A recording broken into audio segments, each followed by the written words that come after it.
नमस्कार दोस्तों, मैं सुरेंद्र कुमार मील पहल क्लासेस नवलगढ़ के यूट्यूब चैनल में आपका एक बार फिर से हार्दिक स्वागत करता हूं। आज हमें ज्योग्राफी का एक ऐसा टॉपिक लेके आ रहे हैं जो कि लगभग कंपटीशन में यहाँ से 2-3 क्वेश्चन हैं वो निश्चित रूप से पूछे जाते हैं।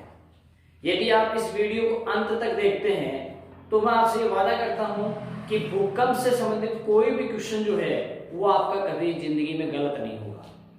बस देखते रहिए आप इस वीडियो को अंत तक।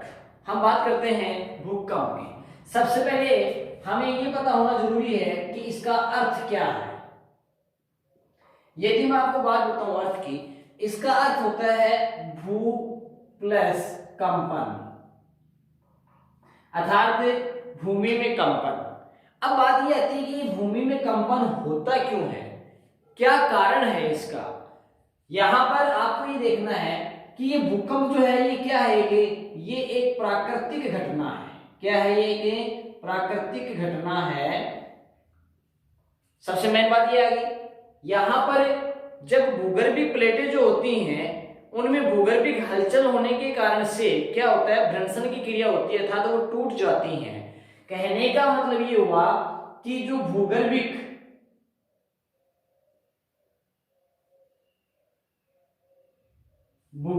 के प्लेट जो हैं उन प्लेटों में भूगर्भिक हलचल होती है और भूगर्भिक हलचल के कारण से भूगर्भिक के हलचल या भूगर्भिक की क्रियाएं जो होती हैं, इन क्रियाओं के कारण से जो चट्टानें हैं उन चट्टानों में क्या हो जाता है, भ्रंशन की क्रिया हो जाती है। ठीक है, चट्टानों में भ्रंशन की क्रिया होने के कारण से क्या होता है कि वो टूट जाती हैं और टूटने के कारण से वहां से क्या निकलती है, ऊर्जा उत्पन्न होती है।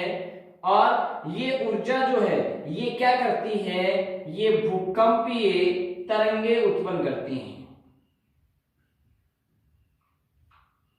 जो कि सवहनीय धाराओं के रूप में ऊपर की ओर आती हैं।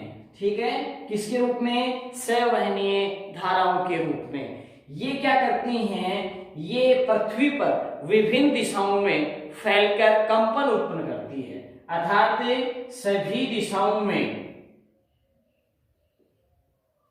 फैलकर कंपन उत्पन्न करती है। ठीक है,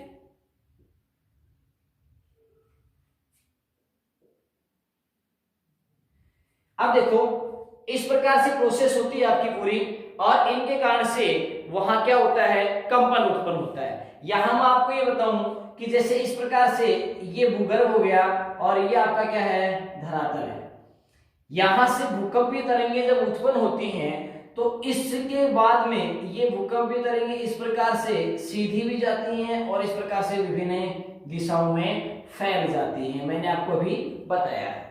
जहां पर ये भूकंपीय तरंगे उत्पन्न होती है उसको बोलते हैं फोकस,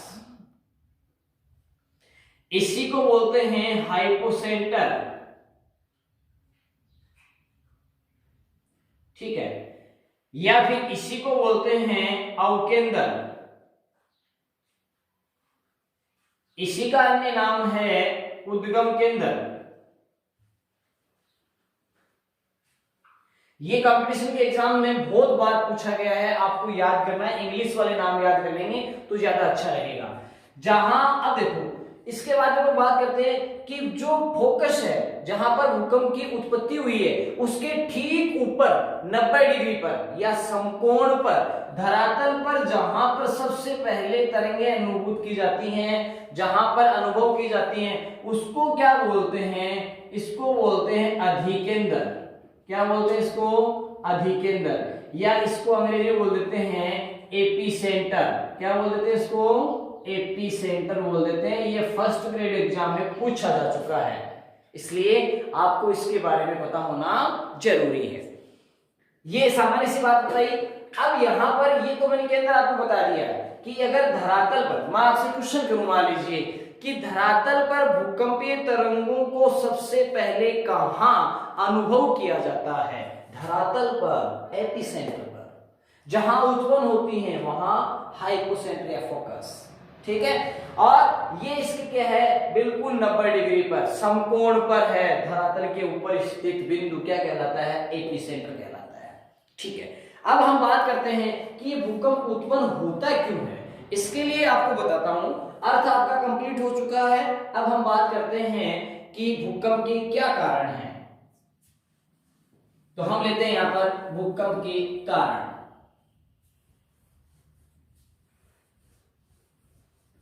भूकंप के कारण की बात आपको मैं बताऊं तो इसमें आप ध्यान करेंगे, प्लेट विवर्तन की जो प्रोसेस है ये इंपॉर्टेंट है। कारण सबसे पहले आता है प्लेट विवर्तनिकी, ये सबसे ज्यादा इंपॉर्टेंट है। उसके बाद में प्लेटों के किनारे,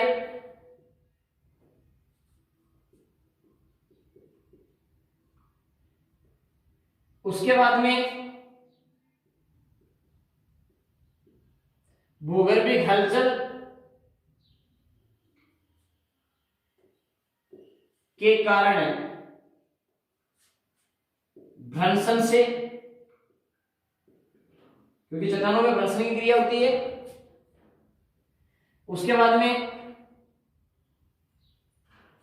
भू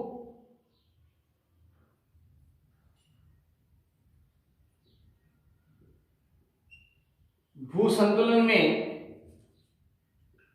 अव्यवस्था, या फिर इसको आप ये भी कह सकते हैं कि भूगर्भिक असंतुलन। क्या बोल सकते हैं इसको, भूगर्भिक असंतुलन भी आप इसको बोल सकते हैं।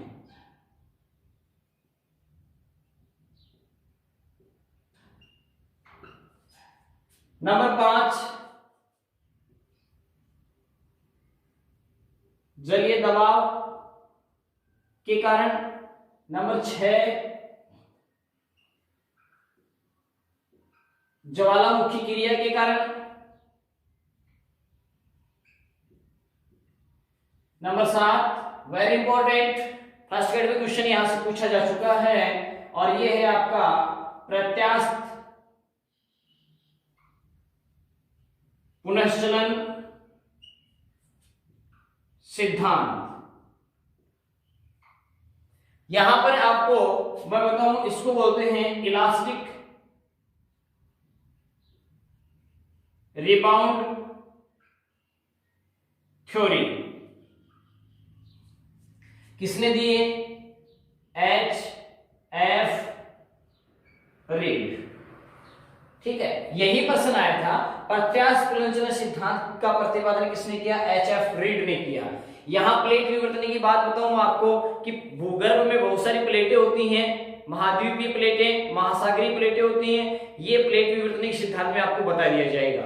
यहां पर ये प्लेटें क्या करती हैं, ये गति करती हैं, और इनके गति के कारण से यहां पर 3 प्रकार से सीमाएं बनती हैं। इनके किनारों की हम बात करें तो 3 किनारे मुख्य रूप से होते हैं। मैं यहां बता दूं, एक तो होता है आपका अपसरण सीमा, एक होता है अभिसरण प्लेट सीमा, एक होता है रूपांतर, या इसी को बोलते हैं संरक्षी। इसमें देखो, मैं शॉर्ट में बताता हूं आपको, इसमें क्या होता है कि इसमें 2 प्लेटें जो होती हैं, ये दोनों प्लेटें एक दूसरे के विपरीत दिशा में क्या करती हैं, गति करती हैं। जब 2 प्लेटें एक दूसरे के विपरीत दिशा में गति करती हैं तो यहां पर रचना होती है, निर्माण होता है नई प्रॉपर्टी का, इसलिए इसको क्या बोलते हैं, इसको रचनात्मक प्लेट किनारा भी बोलते हैं। जबकि इसकी बात करें अभिसरण में, अभिसरण का मतलब पास पास, जब 2 प्लेटें एक दूसरे की ओर आती हैं तो यहां पर नई प्रॉपर्टी का क्या होता है, विनाश होता है, इसलिए इसको क्या बोलते हैं, विनाशात्मक प्लेट किनारा भी इसको बोलते हैं। और इसमें एक प्लेट जो है ये दूसरी प्लेट के नीचे क्या हो जाती है, सरक जाती है, इसलिए यहां पर क्वेश्चन आया हुआ है, आप ध्यान करेंगे, उसको बोलते हैं सबडक्शन। सबडक्शन बोल दो, हिंदी में इसको क्षेपण बोल दो, या इसको अवनयन बोल दो, ठीक है ना, ये आप इनको बोल सकते हैं। इसके अलावा यहां पर आप इसके लिए प्रविष्टन क्षेत्र भी नाम ले सकते हैं। क्या ले सकते हैं? प्रविष्टन क्षेत्र, मतलब एक प्लेट दूसरी प्लेट के नीचे प्रवेश कर जाती है तो उसको बोलते हैं प्रविष्टन क्षेत्र। ये इसी के सारे नाम हैं। ये आपके नेट की एग्जाम में पूछा गया क्वेश्चन है कि जब दो प्लेटें एक दूसरे की ओर गति करती हैं तो एक प्लेट दूसरी प्लेट के नीचे धंस जाती है तो उसे क्या कहते हैं? क्या कहते हैं उसको? सबडक्शन के बोलते हैं, या क्षेपण, या अवनयन, या प्रविष्टन क्षेत्र उसको कहा जाता है। ये क्वेश्चन पूछा जा चुका है। अब आप कहेंगे सर जब दो प्लेटें एक दूसरे के विपरीत दिशा में जाती हैं तो उसका क्या होता है? विस्तार होता है। तो उसको क्या बोलेंगे? यहां पर क्या होता है? प्रसारी क्षेत्र। क्या बोलते हैं इसको? प्रसारी क्षेत्र। विस्तार हुआ इसका तो इसको बोलेंगे प्रसारी क्षेत्र। ठीक है, आगे देखो, आगे हम बात करते हैं रूपांतर।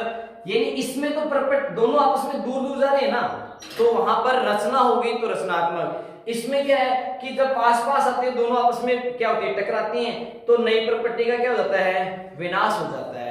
जबकि रूपांतर में क्या है? इसमें ना तो नई प्रॉपर्टी बनती है ना ही विनाश होता है। ठीक है, इसलिए इसको क्या बोला जाता है? संरक्षित प्लेट। और इसका सबसे अच्छा उदाहरण है वो आपका है सेंट एंड्रियास भ्रंश।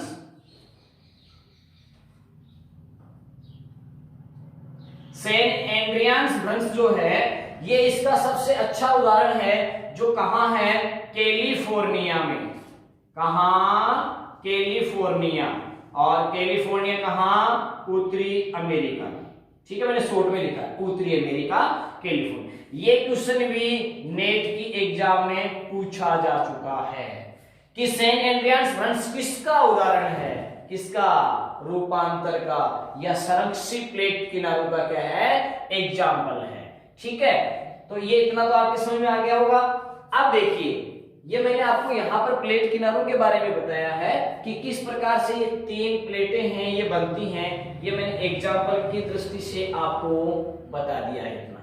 ठीक है, अपसरण प्लेटें एक दूसरे के विपरीत दिशा में, अभिसरण एक दूसरे की दिशा में आती हैं। इसमें क्या है? इसमें अगल बगल में सरकती हैं। क्या होता है? अगल बगल में। आप लिख लेना, यहां पर इसकी बात करते हैं अगल बगल। हालांकि इसका पूरा विवरण आपको इस सिद्धांत में बता दिया जाएगा। ठीक है, चलो आगे चलते हैं। ये सारे के सारे इसी से रिलेटेड है। भूगर्भिक हलचल हुई तो चट्टानें टूटेंगी, आपस में ऊर्जा निकलेगी, भूकंप आएगा। उसके बाद में भूगर्भिक असंतुलन, यानी भूगर्भिक में जमीन में क्या होता है? भूगर्भ में विभिन्न प्रकार की असंतुलन प्रक्रिया होने के कारण से भी क्या आते हैं? भूकंप आते हैं। फिर यहां जलीय दबाव की बात करता हूं। जलीय दबाव के बारे में आप देखेंगे 1967 की बात है। महाराष्ट्र में कोयना नदी है और इस कोयना नदी पर एक बांध बनाया गया है जिसका नाम है कोयना बांध, और उसमें जलीय दबाव के कारण से वहां पर भूकंप आया था। ठीक है ना, कोयना भूकंप। तो ये इसका एक अच्छा उदाहरण है जलीय दबाव का। फिर ज्वालामुखी क्रिया होती है, जैसे कि आपको पता है कि ये प्रक्रिया है अपसरण सीमावाड़े में। आपने देखा होगा कि इस साइड में बात करते हैं उत्तरी अमेरिका, दक्षिणी अमेरिका, इधर यूरोप और अफ्रीका, दोनों में के बीच में क्या है? एस आकार में अटलांटिक महासागर है। वहां पर क्या है कि ज्वालामुखी उद्गार होने के कारण से क्या होता है कि मध्य अटलांटिक कटक जो एक लंबी पर्वत श्रृंखला बनती है। ठीक है ना, उसके बाद में प्रत्यास्थ पुनर्संचरण की बात करते हैं। यहां पर इसको मैं बताऊंगी, जैसे रबर होता है, अपना रबर है उसको अपन खींचते हैं, खिंच जाता है, छोड़ते हैं वापस अपनी अवस्था में आ जाता है। तो प्रत्यास्थ पुनर्संचरण यानी जिसमें रबड़ का गुण पाया जाता है, इस प्रकार खींचने का, तनाव और संकुचन का जो गुण पाया जाता है, ये सिद्धांत उसके बारे में बताता है। यहां पर आप ये देखेंगे सीधा सा क्वेश्चन आता है कि ये सिद्धांत है, इसका प्रतिपादन किसने किया था? एच.एफ. रीड ने किया था। ठीक है, इसको मिटाते हैं अपन। इससे पहले आप स्क्रीनशॉट लेना चाहें ले सकते हैं। चलो आगे देखते हैं अपन प्रकार। अब हम लेते हैं भूकंप के प्रकार।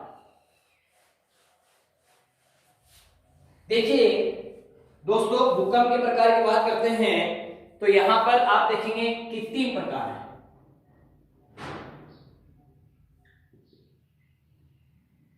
लेकिन इससे पहले मैं आपको बता दूं कि इनको दो भागों में डिवाइड किया गया है सामान्य रूप से देखा जाए तो। एक तो आपका है भूगर्भिक,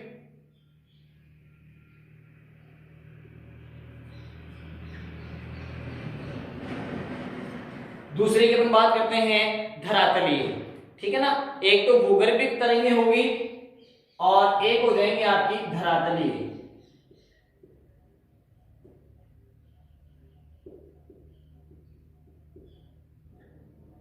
ठीक है ना,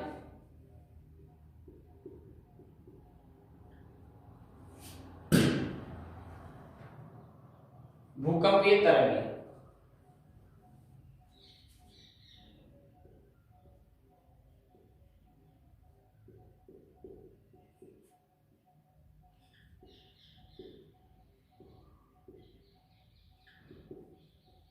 ये लो पूरा लिख दिया है। भूकंपीय तरंगों के प्रकार, यहां पर भूगर्भिक तरंगे हैं, धरातलीय तरंगे हैं। भूगर्भिक तरंगे जो हैं, इन तरंगों को क्या कहा जाता है? इनको बॉडी वेव्स। ये प्रत्यक्ष तरंगे हैं, क्योंकि इन्हीं के द्वारा क्या होता है कि जो धरातलीय तरंगे हैं इनकी उत्पत्ति होती है। इनको क्या कहते हैं? अप्रत्यक्ष। ठीक है, अब देखो, अब मैं आपको बताता हूं बॉडी वेव ये जो है इनको कितने भागों में डिवाइड किया गया है? इनको दो भागों में डिवाइड किया गया है। एक तो प्राथमिक जिसको प्राइमरी पी कहते हैं, एक सेकेंडरी जिसको एस कहते हैं। और ये जो है इस धरातली को बोल दिया लैंड वेव, तो ये क्या होगी आपकी लैंड वेव। ठीक है ना, एल। इसका मतलब अगर देखा जाए प्रश्न ये भी आ सकता है कि पी एस एल वेव, चार ऑप्शन आपके पास होंगे। ऑप्शन नंबर 1 पी, 2 एस, तीसरा एल, चौथा पी व एस। अब क्वेश्चन ये कौन सी भूगर्भिक तरंगे हैं? तो कौन सी है? पी और एस। ये क्या है? धरातलीय है। इस प्रकार आपके सामने 3 आ गई, पी एस एल। एक एक का अध्ययन अपन यहां करेंगे। शॉर्ट में मैं एक बार आपको बता दूं कि ये जो तरंगे हैं इनका सबसे पहले अभिलेखन होता है। ये सबसे पहले पहुंचती हैं, फिर ये पहुंचती हैं और लास्ट में ये। अर्थात सबसे ज्यादा जो गति होती है वो किनकी होती है? पी, प्राइमरी, प्राथमिक। इसीलिए कहा जाता है कि ये सबसे पहले अभिलेखित होती हैं। ठीक है, तो हम यहां पर अब एक एक का अध्ययन करेंगे। सबसे पहले लेते हैं पी। इसको मिटा दूं एक बार, क्योंकि एक एक का अध्ययन करेंगे हम। सबसे पहले आती है आपकी पी तरंगे। नंबर 1 प्राथमिक तरंगे।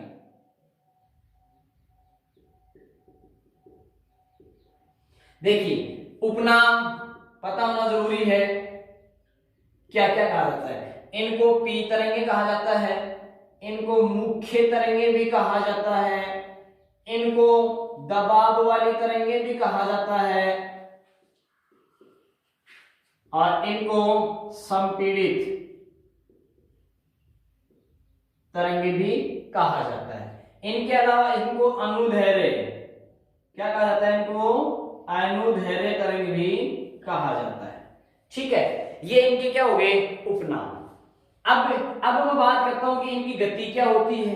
यदि गति की बात करें तो इनकी गति जो होती है वो 6 से लेकर के, एवरेज गति बता रहा हूं, 6 से लेकर के 14 किलोमीटर प्रति सेकंड होती है। ठीक है, उसके बाद में यहां पर आपको कई बार पूछ लिया जाता है, हालांकि पूछा तो नहीं जाता लेकिन फिर भी पता होना चाहिए। सियाल की यदि बात करूं तो सियाल में इनकी जो गति होती है वो होती है आपकी सियाल। सियाल में मैं बताता हूं इनकी गति कितनी होती है? 3.5 मील प्रति सेकंड होती है। ठीक है, उसके बाद माध्यम की बात करते हैं। ये जो माध्यम है अर्थात तीनों माध्यमों में, ये ठोस में भी गमन करती हैं, ये द्रव में व गैस में, ठोस, द्रव व गैस, तीनों में क्या करती हैं? प्रवेश करती हैं। यहां मैं एक अच्छी बात बताता हूं कि सर्वाधिक जो गति की बात करें अपन, सर्वाधिक गति है वो किसमें होती है? ठोसों में होती है। इनकी सबसे ज्यादा गति किन में होती है? ठोसों में होती है, ये आप ध्यान कर लेंगे। ठीक है, इसके बाद में एक चीज आपको ये भी पता होना जरूरी है कि ये जो है वो किसके समान होती हैं। इनकी अपन बात करते हैं, ये प्रश्न आया हुआ है फर्स्ट ग्रेड में। ये जो होती है ये आपकी ध्वनि तरंगों के समान होती हैं, ध्वनि तरंगों के समान। ठीक है, अब देखिए यहां पर मैं आपको एक चीज और बताता हूं कि ये जो तरंगे होती हैं, ये तरंगे क्या करती हैं, क्षैतिज जो तल होता है उस क्षैतिज तल में तरंगों की दिशा के समानांतर कंपन उत्पन्न करती हैं। तल कैसा, क्षैतिज, क्षैतिज तल में। यहां पर क्वेश्चन आपको ध्यान करना, कई बार पूछ लिया जाता है तो ये आपको पता होना जरूरी है कि ये क्षैतिज तल में क्या करते हैं, चट्टानों या शैलों में कंपन जो उत्पन्न करती हैं वो किस प्रकार करती हैं, ये करती हैं आपकी तरंग जो हैं उनकी दिशा के समानांतर। या यूं कहें कि इन तरंगों के कारण चट्टानों में जो कंपन है, शैलों में जो कंपन है, शैलों में कंपन क्या होता है, वो आगे पीछे तरंगों की दिशा के क्या होता है, तरंगों की दिशा के आगे पीछे गति से होता है।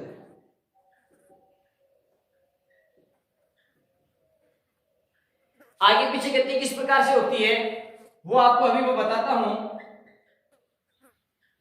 देखिए यहां पर आपको एक उदाहरण के द्वारा बताया जाता है और उदाहरण वो इस प्रकार से है। मान लीजिए कि ये दो चार व्यक्ति हैं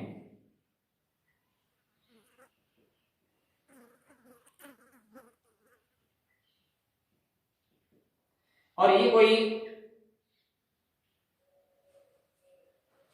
दुकान मान लीजिए, ठीक है, और यहां पर इसकी खिड़की लगी हुई है और ये सामान लेने के लिए खड़े हुए हैं। अब इसको जल्दी ज्यादा है तो जल्दी ज्यादा होने के कारण से ये क्या करेगा, ये इनको क्या करेगा, धक्का मारेगा। आपको पता है कि कई असामाजिक तत्व तो होते ही हैं, वेट नहीं कर सकते वो, तो ये इसको धक्का मारेगा, ये इसको धक्का मारेगा, ये भी मारेगा, ये अगले को मारेगा, ये अगले को, इस प्रकार ये क्या होगा, खिड़की के जाकर के टच होगा। ठीक है, वहां टकराएगा, टकराने पर इसको गुस्सा आएगा, ये वापस क्या करेगा, धक्का मारेगा। यानी इन्होंने इस प्रकार धक्का मारा, फिर वापस क्या हुआ, इस प्रकार से धक्का लगा, जिसके कारण से क्या हुआ, कंपन उत्पन्न हुआ कि नहीं हुआ। तो ये इस प्रकार से आगे पीछे यानी संकुचन हुआ, फैलाव हुआ, संकुचन हुआ, इस प्रकार से गति हुई।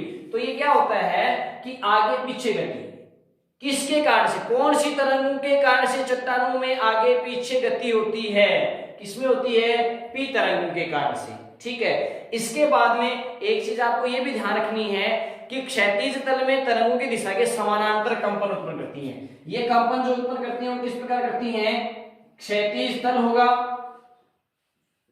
और क्षैतिज तल में ये क्या करती हैं, जो कंपन उत्पन्न करेंगी वो क्या करेंगी, तरंगों की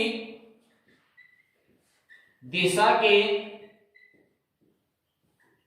समानांतर कंपन उत्पन्न करती हैं। ठीक है, यानी इनकी दिशा ऐसे हुई और इसी के समानांतर क्या करती हैं, ये कंपन उत्पन्न करती हैं। ठीक है, यहां पर इसी के जगह में एक उदाहरण ले लूं, पी वाले का लेने के बाद में एस वाला यही बता देता हूं आपको मैं। अब देखो वहां नहीं बताऊंगा फिर मैं, यहां देखो अगर मैं बात करूं किसकी, एस वाले की बात करूं, समझ लेना, ये तो ऐसे दे रहे हैं लेकिन ये बीच वाला जो है ना ये क्या है, ये यहां पर आराम से खड़ा है, ये इधर वाले जो है वो धक्का दे रहे हैं, ये इधर वाले भी धक्का दे रहे हैं, बीच में क्या है, एक बिल्कुल साधारण व्यक्ति खड़ा हुआ है, वो क्या करेगा, इधर से भी धक्का महसूस कर रहा है, इधर से भी महसूस कर रहा है, तो वो क्या होगा, या तो वो ऊपर इधर निकलेगा या फिर नीचे। कहने का मतलब किसी भी विषय वस्तु जो इस प्रकार से है उसको अपन यदि गति करवाते हैं या इधर से धक्का मारते हैं, इधर से धक्का मारते हैं, तो वे ऊपर जाएगी या फिर नीचे। तो इसका मतलब उसमें इस प्रकार कोई विषय वस्तु थी तो वो क्या होगी, या तो ऐसे ऊपर जाएगी या फिर वैसे नीचे आएगी। तो ये उभार बन गया और ये गर्द, ये किसमें बढ़ता है, ये बढ़ता है आपकी द्वितीयक में, यानी एस चट्टानों में, या सॉरी एस जो भूकंपीय तरंगें होती हैं उनमें बनता है। ठीक है, यहां पर आप इसका स्क्रीनशॉट लेना चाहें तो आप ले सकते हैं। मैं अभी बताऊंगा आपको कौन सी दूसरी द्वितीयक तरंगें।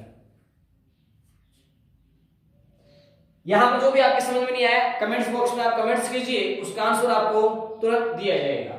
ठीक है, चलो हम देखते हैं आगे द्वितीयक तरंगें।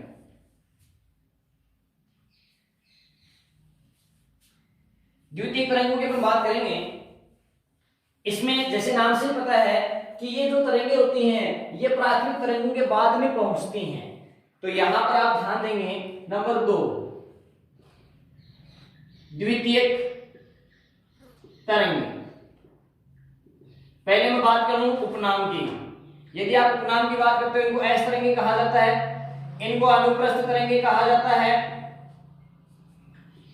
इनको आड़ी तरंगे कहा जाता है और इनको गौण तरंगे भी कहा जाता है। यहां पर अब मैं बात करता हूं माध्यम।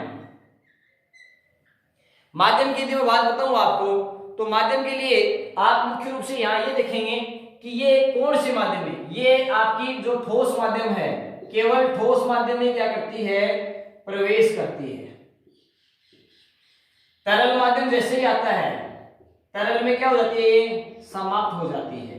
ठीक है। दूसरी बात यानी मेंटल जो आपका है पृथ्वी की आंतरिक संरचना का 2900, मेंटल में क्या है ये 2900 किलोमीटर से परे नहीं जाती है, ये भी याद रखना, यहां तक ही रहती है। ठीक है। उसके बाद में यहां हम बात करेंगे इसकी गति की। इसकी जो गति एवरेज होती है वो आपकी कितनी होती है, जिस प्रकार मैंने उसमें बताया कि पी जो होती है उसकी 6 से लेकर के 13 किलोमीटर प्रति सेकंड होती है, उससे थोड़ी कम होती है। इसमें जो गति होती है वो आपकी होती है 4 से 7 किलोमीटर प्रति सेकंड। ठीक है। सियाल और सीमा की बात करते हैं तो उनमें गति कम होती है। यहां सियाल की मैं बात करूं आपकी, सियाल में जो गति होती है वो 2.5 मील प्रति सेकंड होती है। ठीक है। अब मैं बात बताऊं आपको यहां पर ये जो है ये किसके समान होती है, जैसे वो ध्वनि तरंगों के समान थी तो ये किसके समान है, ये आपकी प्रकाश किसके समान है, ये आपकी प्रकाश तरंगे व जल तरंगों के समान है। यहां से क्वेश्चन आया हुआ है फर्स्ट ग्रेड में, ध्यान करेंगे आप। इसके बाद में यहां मैं आपको बताऊं कि जैसे मैंने उनमें बताया था कि आगे पीछे गति करते हैं कौन सी करती है, पी, लेकिन ये क्या करती हैं, ये उभार व गर्त बनाती है। मैंने अभी पहले समझाया था उभार व गर्त कौन सी बनाती हैं, द्वितीयक। क्यों, क्योंकि इसमें चट्टानें जो क्या करती हैं एक दूसरे की ओर, बीच में जो है वो फिर क्या होगी, या तो ऊपर जाएगी या फिर नीचे आएगी। इसके बाद में वो जो क्षैतिज तल था उस क्षैतिज तल में क्या कर रही थी, तरंगों की दिशा के समकोण पर कंपन उत्पन्न कर रही थी। और ये क्या करेंगी, ये ऊर्ध्वाधर जो तल है इस प्रकार ऊर्ध्वाधर तल में तरंगों की जो दिशा है, तरंगों की दिशा के 90 डिग्री पर समकोण पर क्या करेंगी, कंपन उत्पन्न करेंगी। ठीक है। ये ऊर्ध्वाधर तल में तरंगों की दिशा के समकोण पर करेंगे, पी क्या करेंगे क्षैतिज तल में वहां पर उसके समानांतर उत्पन्न करेंगे। ये भी आपको ध्यान करना बहुत जरूरी है। ठीक है। ये तो आपका हो गया द्वितीयक। अब अपन बात करते हैं तीसरी की, और वो आपकी कौन सी है, एल। यहां आप देखेंगे फटाफट, इसको एक बार स्क्रीनशॉट लेना चाहिए तो आप ले सकते हैं। हम बात करते हैं धरातलीय। धरातलीय तरंगें जो होती हैं वो सबसे ज्यादा विनाशकारी होती हैं और वो सबसे अंत में पहुंचती हैं, तो उनकी बात करते हैं। देखिए अपन अभी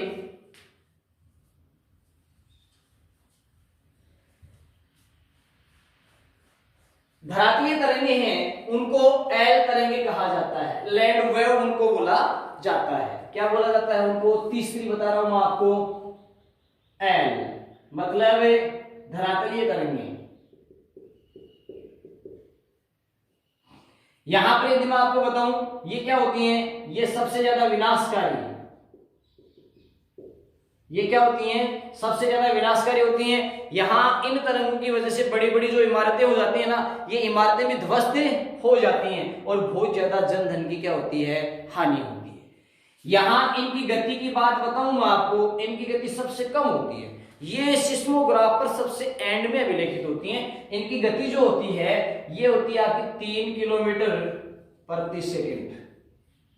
ठीक है। इसके बाद में जैसे कि मैंने आपको बताया कि इनका अभिलेखन क्या होता है, सबसे अंत में होता है। तो ये यहाँ पर इसके बारे में इतना ही है, ज्यादा आपको कुछ ध्यान देने की जरूरत नहीं है। अब मैं आपको दो तीन बातें इंपॉर्टेंट बताता हूँ। एक तो ये कि भूकंप जब आता है ना, भूकंप आने से पहले वायुमंडल में कौन सी गैसों की मात्रा बढ़ती है, रेडॉन गैसों की। भूकंप आने से पहले वायुमंडल में रेडॉन, ध्यान करना, ये रेडॉन गैसों की मात्रा बढ़ जाती है, ठीक है, बढ़ती है। एक बात और करेंगे, ये जो भूकंप आते हैं ये कहां आते हैं, यानी सभी प्राकृतिक जो भूकंप हैं वो लिथोस्फीयर में आते हैं, स्थल मंडल में आते हैं। ये भी आप ध्यान करें, सभी प्राकृतिक भूकंप स्थल मंडल, लिथोस्फीयर, ठीक है ना। और लिथोस्फीयर की बात बताऊं, ये 0 से लेकर के 200 किलोमीटर तक होता है, लिथोस्फीयर में आते हैं, ठीक है। उसके बाद में अब हम बात करेंगे कि भूकंप की मापने की इकाई क्या है, भूकंप जो है उसको मापने का यंत्र क्या है। तो यहां पर मैं बताता हूं मापने की इकाई। भूकंप को मापने की इकाई की बात करते हैं तो 3 इकाइयां हैं। एक तो आपकी कौन सी है, रिक्टर स्केल, दूसरी मर्केली स्केल, तीसरी फेरल स्केल। ये इंपॉर्टेंट नहीं है फेरल, यहां से क्वेश्चन आता है। अब इसमें मैं आपको बताऊं, ये तो जो है इसमें अंक होता है 0 से 9। एनसीईआरटी और माध्यमिक शिक्षा बोर्ड बीएसईआर की जो बुक चल रही है उन दोनों की बात बताऊं, एक में दे रखा है 0 से 9, एक में दे रखा है 0 से 10। दोनों ऑप्शन में दिए आएंगे, क्वेश्चन डिलीट होगा। आप देखना चाहिए तो देख सकते हैं, 11वीं क्लास की ज्योग्राफी की जो बुक है एनसीईआरटी और बीएसईआर दोनों में देखना ना, आपको अलग अलग मिलेगा। अगर ऐसा क्वेश्चन आता है तो वो डिलीट होगा निश्चित रूप से, ठीक है, दोनों ऑप्शन में नहीं आ सकते। इसमें जो अंक होते हैं ये 1 से लेकर के 12 तक। यहां पर मैं बताऊं ये गणितीय मापक है, क्या है ये गणितीय मापक पर आधारित है, और ये क्या है, ये अनुभव पर आधारित है, अनुभव पर आधारित, ठीक है। एक बात वो लिखूंगा यहां पर, ये जो है ये क्या है, ये भूकंप की तीव्रता बताता है, भूकंप की तीव्रता। और ये क्या करता है, ये आघात की तीव्रता। आघात की तीव्रता का मतलब क्या है कि कितना नुकसान हुआ, कितना आघात पहुंचा है, ठीक है, और कितना तेज भूकंप आया, ये दोनों अलग अलग हैं। भूकंप की तीव्रता रिक्टर स्केल, आघात की तीव्रता मर्केली स्केल, ठीक है। विद्वानों के नाम के आधार पर ही इनका क्या किया गया है, नामकरण किया गया। ये मापने की इकाई होगी। अब मैं बात बताऊं आपको यहीं पर मापने का यंत्र। यंत्र यदि मैं हिंदी में लिखूंगा तो सारे बता देंगे, भूकंप को मापने का यंत्र भूकंप मापी, लेकिन कोई नहीं पूछता ये, आपको ये याद रखना है अंग्रेजी वाला, सिस्मोग्राफ। भूकंप को मापने का यंत्र कौन सा है, सिस्मोग्राफ। इकाई क्या है, रिक्टर स्केल, मर्केली और फेरल स्केल, ठीक है। अब हम बात करते हैं भूकंप छाया क्षेत्र की, कि किस प्रकार से कौन सी तरंगे हैं जो कि भूकंप मापी पर अभिलेखित नहीं होती है, उनके बारे में अपन यहां अध्ययन करते हैं। तो अब लेते हैं अपन कौन सा, भूकंपी छाया क्षेत्र। देखिए भूकंपी छाया क्षेत्र के बारे में मैं आपको डायग्राम बताता हूं, उसके आधार पर आराम से समझेंगे आप।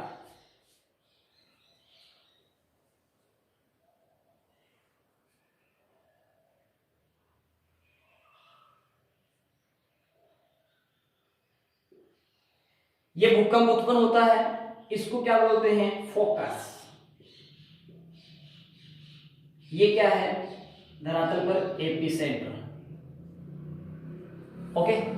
यहां आप ये देखेंगे कि ये जो आपका 0 डिग्री है, ये कितना 90 डिग्री, ये कितना 180 डिग्री, ये कितना 270 डिग्री। इधर से आप आ जाएंगे तो ये क्या हो जाएगा ये 90 डिग्री, ये 180 हो ही जाएगा और ये 270, दोनों तरफ से आप देख लो।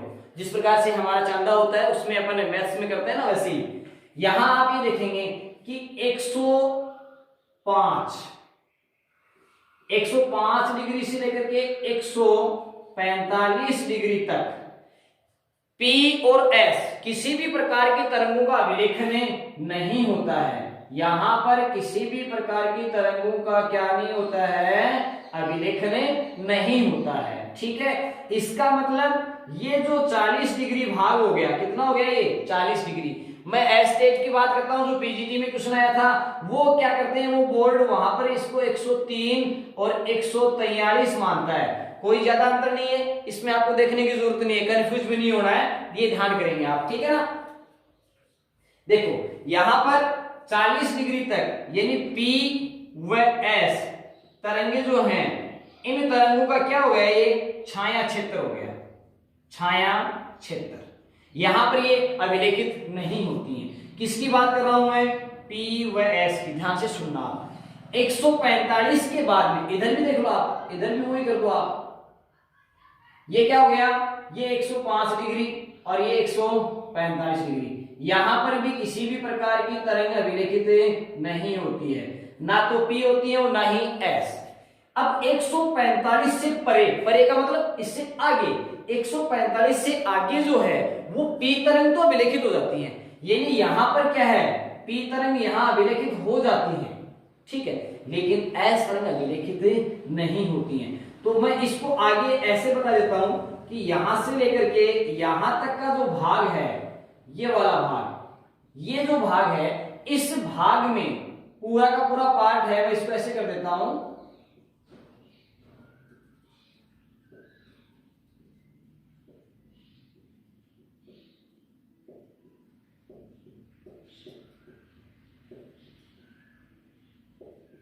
ये देखो, ये मैं आपको बता रहा हूं किस प्रकार से। तो आप यहां पर ये देखेंगे, मैं इंडिकेट कर रहा हूं, जैसे मैंने ये संकेत के रूप में लिख देता हूं, कई बार जैसे आपने देखा होगा, जो मैंने ये लिखा है इस प्रकार लाइनिंग की है ना, ये लाइनिंग को क्या बताती है कि ये P व S का क्या है, छाया क्षेत्र है। ठीक है, और जो मैंने स्टार लिखा है, ये स्टार किसका है, ये केवल किसका, S का छाया क्षेत्र है। समझ गए मेरी बात, यानी S का छाया क्षेत्र तो 105 से लेकर 180, इधर 105 से लेकर 180, तो ज्यादा छाया क्षेत्र किसका हुआ, S का हुआ। इसका मतलब S का जो छाया क्षेत्र है वो P के छाया क्षेत्र से क्या है, ज्यादा है। यहां यही समझना आपको। पहली बात तो ये देखनी है कि छाया क्षेत्र है S और P का कितना है, 105 से 145 तक है। ठीक है, अब आपने ये देखा कि सबसे ज्यादा छाया क्षेत्र किसका हुआ, आप ये देख लो, आप ये सबसे यहां से लेकर के यहां तक किसका हुआ, ये S का हो गया, जबकि यहां तो P तो आई नहीं है ना, P तो केवल यही तो नहीं है ना, बाकी ऊपर P और S दोनों है, कोई दिक्कत नहीं है। इस प्रकार S का जो छाया क्षेत्र जो है, S का छाया क्षेत्र P से ज्यादा है।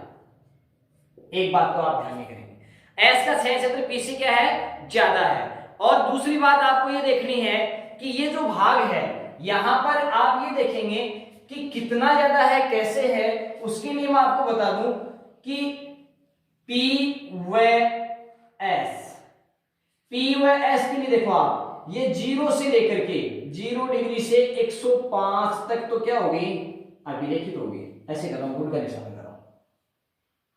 उसके बाद में P है, ये आगे ये दोनों होगी।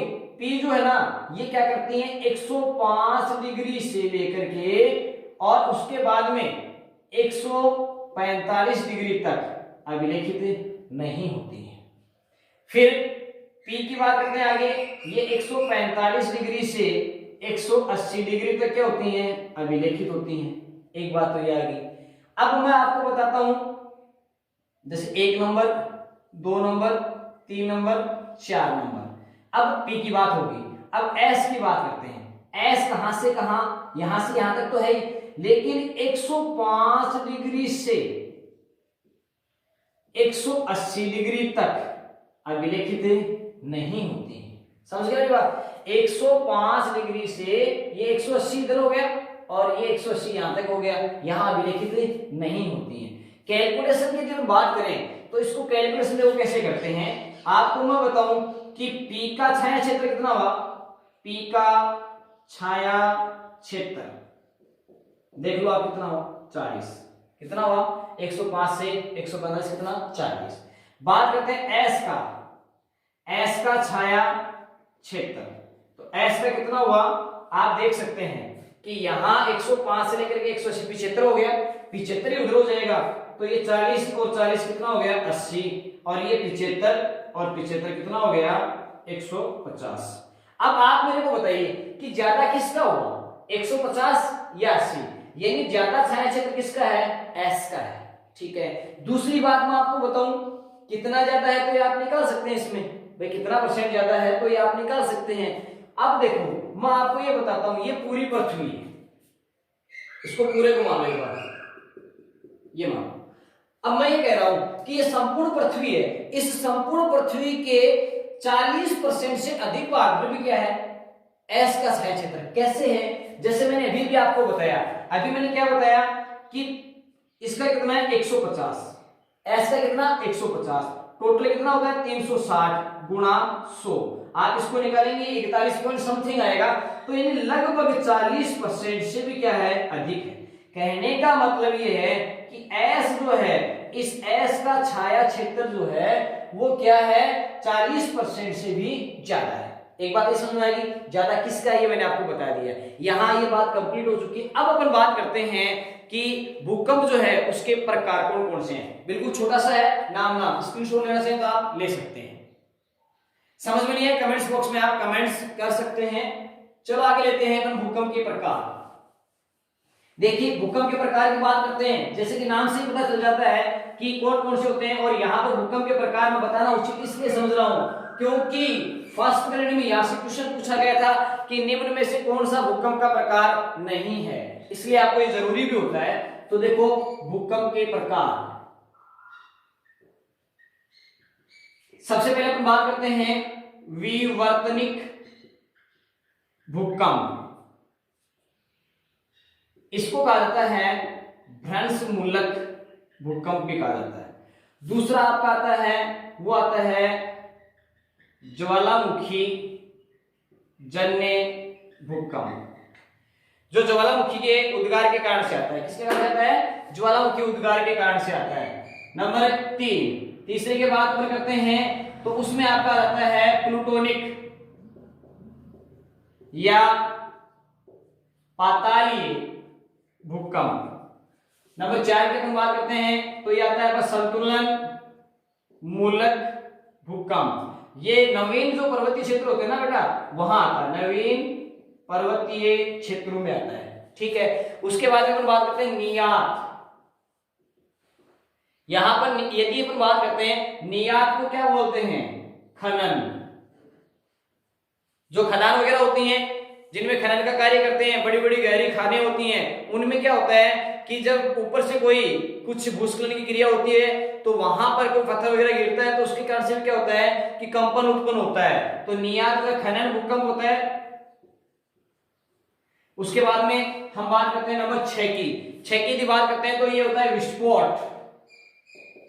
और विस्फोट का मैं एग्जांपल आपको बताऊं कि यदि कोई परमाणु परीक्षण किया जाता है तो परमाणु परीक्षण के द्वारा क्या होता है? विस्फोट होता है, तो उससे भी क्या होता है कि भूकंप उत्पन्न होता है, जैसे पोखरण में जैसलमेर में किया गया था। और लास्ट में आपका आता है वो है बांध जनित भूकंप, जिसका एग्जांपल मैंने अभी महाराष्ट्र में के बारे में बताया था। 1967 में कोयना बांध जो है वहां पर कोयना भूकंप आया था, जलीय दबाव के कारण से आया था वो। ठीक है, तो ये आपके क्या हो गए? भूकंप के प्रकार हो गए। ठीक है ना। अब हम बात करते हैं कि जो आपकी पेटियां हैं, कौन सी पेटियां?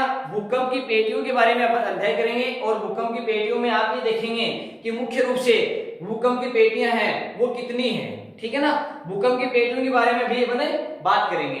तो देखते हैं, एक बार इसका स्क्रीनशॉट आप लेना चाहें तो ले सकते हैं। हाँ, तो स्क्रीनशॉट आपने ले लिया होगा। अब हम बात करेंगे जो भूकंप है उनकी पेटियों की, और भूकंप की पेटियों के बारे में मैंने आपको भी बताया कि वे 3 होती हैं। कितनी होती है? मुख्य रूप से 3 पेटियां होती हैं। एक एक का अपन अध्ययन करेंगे। सबसे पहले जैसे मैं आपको बताऊं कि 3 पेटियां कौन सी होती हैं, उनके बारे में अपन बात करेंगे। एक तो होती है आपकी परिप्रशांत महासागरीय पेटी। कौन सी होती है? परिप्रशांत महासागरीय पेटी। दूसरी आपकी होती है मध्य महासागरीय पेटी, और तीसरी जो होती है वो मध्य महाद्वीपीय पेटी। कहने का मतलब है 3 प्रकार की पेटियां होती हैं। एक तो होती है परिप्रशांत महासागरीय पेटी, ठीक है। दूसरी आपकी होती है, ये होती है मध्य महासागरीय प्लेट। उसके बाद में मध्य महासागरीय कटक। तीसरी आपकी होती है मध्य महाद्वीपीय पेटी। यहां पर आपको क्या ध्यान करना है कि इनमें जो मेन बातें बताऊं आपको, परिप्रशांत महासागरीय पेटी जो है, ये पहले मैं मैप के अकॉर्डिंग आपको विस्तार बता देता हूं किस प्रकार से इसका विस्तार है।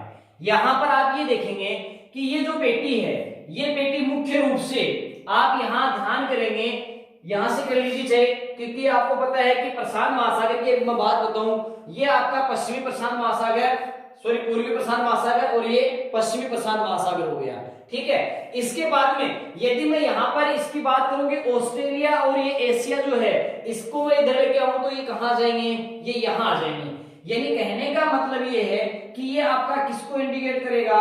ये आपका ऑस्ट्रेलिया हो गया, और यहां पर आपका जो है वो क्या आ गया? इस प्रकार से हम बात करते हैं, ये आपका एशिया आ गया, ठीक है। यहां आप देख लेना, मैं इसके हिसाब से बता रहा हूं।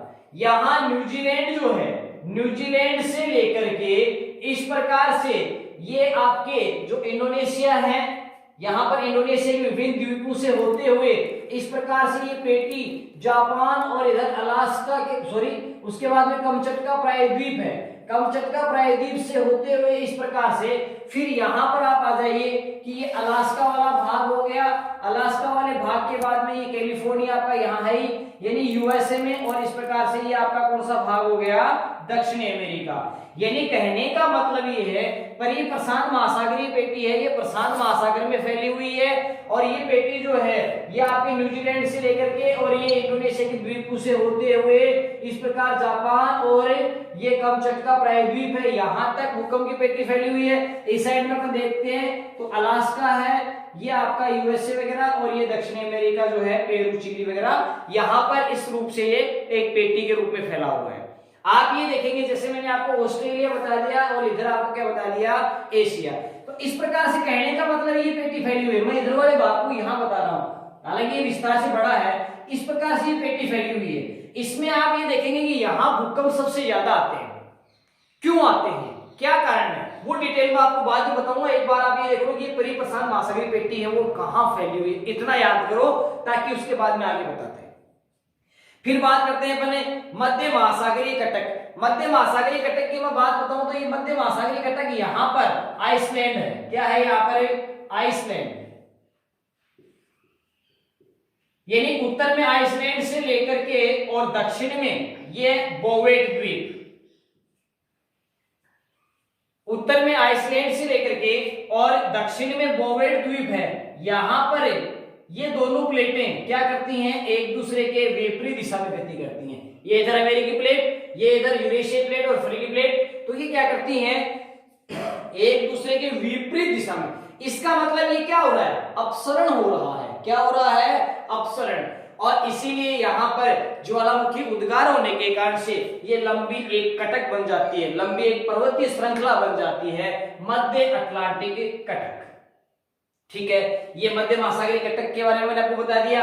उसके बाद में तीसरी पेटी जो है वो आपकी कौन सी आती है? मध्य महाद्वीपीय पेटी। मध्य महाद्वीपीय पेटी है, ये यहाँ पर आइसलैंड से स्टार्ट होकर के और इस प्रकार से फिर आपके है भूमध्य सागर। ये क्या है बेटा? ये भूमध्य सागर है। ये भूमध्य सागर से होते हुए आप यहाँ पर ये देखेंगे कि ये फिर कहाँ आती है? भूमध्य सागर के बाद में ये आपके इसके तटवर्ती जो पर्वतीय क्षेत्र होते हैं, अलास्का वगैरह है, यहाँ पर कुनलुन पहाड़ियां, और उसके बाद में अपने हिमालय से होते हुए आगे अपने यदि जाते हैं म्यांमार आ जाते हैं। म्यांमार के बाद में ये आपके जावा जो द्वीप हैं, वहां जावा द्वीप आने के बाद में ये यहाँ पर क्या होती है? जो महासागरीय, कौन सी? परिप्रशांत महासागरीय पेटी जो आ रही थी उस पेटी में आकर के क्या हो जाती है, मिल जाती है। ये मध्य महाद्वीपीय पेटी क्यों कहलाती है, क्योंकि ये महाद्वीपों के बीचों बीच आती है। इस पेटी का एक नाम और भी है, इसको भूमध्य सागरीय पेटी कहते हैं, क्योंकि ये भूमध्य सागर से होकर के गुजरती है, इसलिए इसको क्या कहते हैं, भूमध्य सागरीय पेटी। यहाँ मध्य महासागरीय कटक में भी नाम आता है, लेकिन वो नाम आता है भूमध्य रेखा का, कि भूमध्य रेखा पर सबसे ज्यादा भूकंप कौन सी पेटी में आते हैं, मध्य महासागरीय पेटी में आते हैं। और भूमध्य सागरीय की बात करते हैं अपने, तो भूमध्य सागरीय पेटी कौन सी है, मध्य महाद्वीपीय पेटी है। ये तो मैंने वितरण के बारे में एक बार आपको बता दिया है। अब मैं आपको यहां पर ये बताना चाहता हूं कि इनमें मुख्य रूप से आप ये देखते हैं कि ये पेटी जो है, इनमें सबसे ज्यादा भूकंप कहां आते हैं। यहां देखेंगे आप, जैसे कि मैं आपको बताऊं, यहां पर विश्व के लगभग 63% भूकंप आते हैं। कितने परसेंट, 63। लेकिन ज्वालामुखी की बात करूं तो यहां पर 80% ज्वालामुखी आते हैं। कितने परसेंट, विश्व के 80% ज्वालामुखी कहां, परिप्रशांत महासागरीय पेटी में। इसीलिए इसको क्या कहा जाता है, ज्वालाव्रत पेटी। ये नहीं नाम लेते हो तो दूसरा नाम है अग्निव्रत पेटी। ये नहीं लेते तो इसका नाम आता है रिंग ऑफ फायर। क्या बोलते हैं इसको, रिंग ऑफ फायर। मैंने भी बताया आपको इस प्रकार से, ये क्या होगी, रिंग ऑफ फायर। और सबसे ज्यादा ज्वालामुखी आते हैं यहां पर, इसलिए। अब देखो एक प्रश्न यहां और भी आता है, वो क्या आता है कि परिप्रशांत महासागरीय पेटी में सबसे ज्यादा भूकंप क्यों आते हैं, क्या कारण है। तो इनके बारे में आपको बताता हूं कि यहां पर सबसे ज्यादा भूकंप क्यों आते हैं।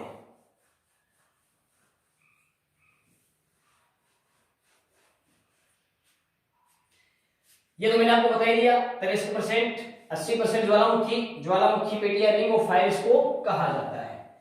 तो देखिए सबसे पहले पर बात करते हैं यहां पर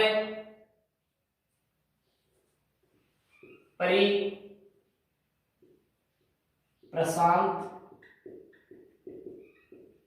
महासागरीय पेटी। नंबर एक इसमें सबसे पहले 63% भूकंप आते हैं, 80% ज्वालामुखी विश्व के, इसलिए इसको क्या कहता है, रिंग ऑफ फायर। ठीक है। उसके बाद में यहां पर ये भूकंप ज्यादा क्यों आते हैं, क्या कारण है। कारण मैं आपको बताऊं, इसमें सबसे पहला कारण क्या है, सबसे पहला कारण है वो है कि नवीन वलित पर्वतों का क्षेत्र है। ये प्रश्न आया हुआ है, मैं जो बता रहा हूं आपको, आरएस में आया हुआ है। दूसरी बात, यहां पर सक्रिय ज्वालामुखी का क्षेत्र है। क्या है ये सक्रिय ज्वालामुखी का क्षेत्र है। नंबर 3 की बात करते हैं। नंबर 3 है, ये क्या है, ये अभिसारी सीमा का क्षेत्र है।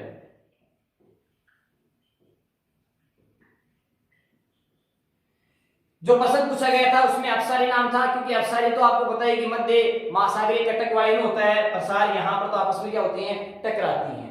चौथा जो पॉइंट है ये क्या है, ये स्थल व जल का क्या है, मिलन क्षेत्र है।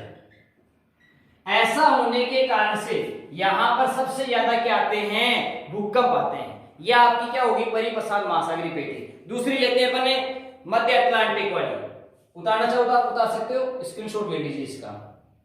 अब हम बात करते हैं परिप्रशांत महासागरीय के बाद में मध्य अटलांटिक कटक।